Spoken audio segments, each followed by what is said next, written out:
What if the towering spires of medieval Europe were not built for God at all, but for something far older, something far more ancient, something the Church has never admitted?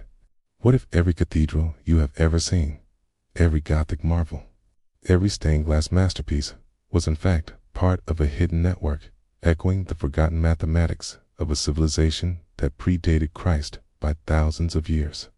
What if, beneath the holy hymns and clouds of incense, the very stones themselves whispered in the language of the Pharaohs? This is not a theory historians want you to hear. This is the mystery of why medieval cathedrals align with ancient Egyptian temples, and why that truth has been buried for centuries under the weight of official history. Imagine walking through the fog-draped streets of 12th century Paris. The distant sound of bells rolls over the rooftops. The Cathedral of Notre Dame rises like a stone giant from the earth.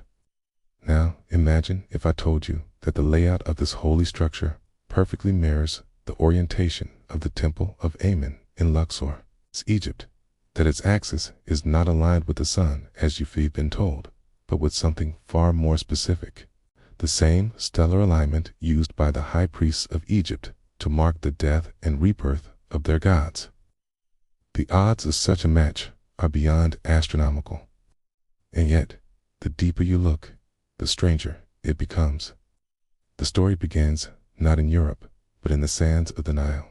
In 1798, a team of French scholars accompanying Napoleon stumbled upon a crumbling scroll inside a collapsed chamber near Karnak.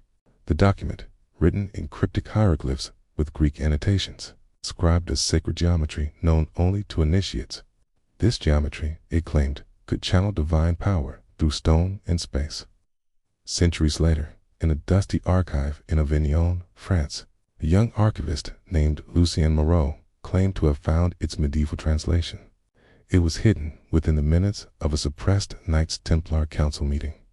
The translation contained precise measurements for constructing sacred sites according to the ancient formula. Disturbingly, it listed not Egyptian temples, but European cathedrals as its final works. According to Moreau's notes, those who tried to reveal this connection met with ruin. Moreau himself vanished in 1908 after telling a friend he was being followed by men of the cloth who cast no shadows. Before him, the German antiquarian Karl Weiss attempted to publish a study in 1882, showing astronomical links between Chartres Cathedral and the Temple of Isis at Philae. He was found drowned in the Seine. He was discovered dead, and it was deemed a suicide. But the papers for his book vanished the night before publication. What the mainstream narrative will never tell you is this: several cathedrals, including Notre Dame, Reims, and Chartres, are aligned within 1 degree of the same celestial coordinates that guided the construction of Egyptian temples thousands of years earlier. Specifically, they align to the rising of Sirius, the star, sacred to Isis, goddess of magic and resurrection. In Egypt, this alignment timed the flooding of the Nile and the renewal of life. But why would Christian architects, a millennium later, build their holiest spaces according to pagan Egyptian star maps, unless the builders were not entirely Christian at all? Here, the shadow of the Knights Templar looms large. For centuries, whispers have said that the Templars excavated hidden chambers beneath the Temple Mount in Jerusalem during the Crusades. They returned with not just gold, but forbidden scrolls, relics, and knowledge from the ancient world, including, perhaps, the geometry of power of the Pharaohs. The Templars' sudden rise to unimaginable wealth and influence after their return is well documented. So is their sudden, violent destruction when the French crown and the papacy turned against them on Friday the 13th, 1307. Officially, their crime was heresy. But some accounts speak of a deeper accusation, worshipping a head called Baphomet, which some scholars believe was a corrupted form of the Egyptian god Ptah, guardian of builders and craftsmen.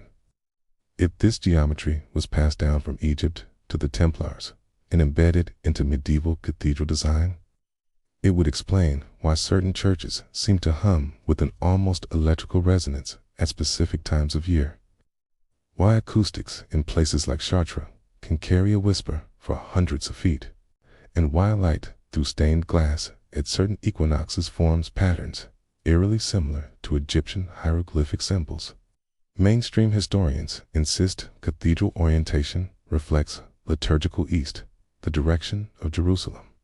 But detailed 19th century surveys, quietly removed from public record, revealed deviations too precise to be random, and too consistent with Egyptian temple alignments to be ignored. Some researchers claim the Vatican holds documents on this subject within its secret archives files that have never been declassified, never acknowledged by any pope. If true, this would mean that the grandest monuments of medieval Christianity were built on a blueprint older than Moses, older than the Bible itself. And that is a truth too dangerous for those who control history to allow. In the late 20th century, satellite imaging allowed scientists to map these alignments with precision medieval surveyors could never have imagined. The results confirmed the whispers. Cathedrals and temples, thousands of miles apart and thousands of years apart, share identical alignments with the same stars, stices, and mathematical ratios. And even today, architects and historians who speak openly about these findings are marginalized, ridiculed, or quietly removed from their positions. So, what if it's all true? What if the heart of medieval Christendom beats to the rhythm of ancient Egypt? What if the spires that pierce the sky are not reaching for heaven, but for something watching from the stars, long before man knelt in prayer? And what if every time you step into a cathedral, you are standing inside an ancient machine, one still channeling a forgotten power? If history was rewritten once, could it happen again? Subscribe, because truth, no matter how deeply buried, always finds its voice.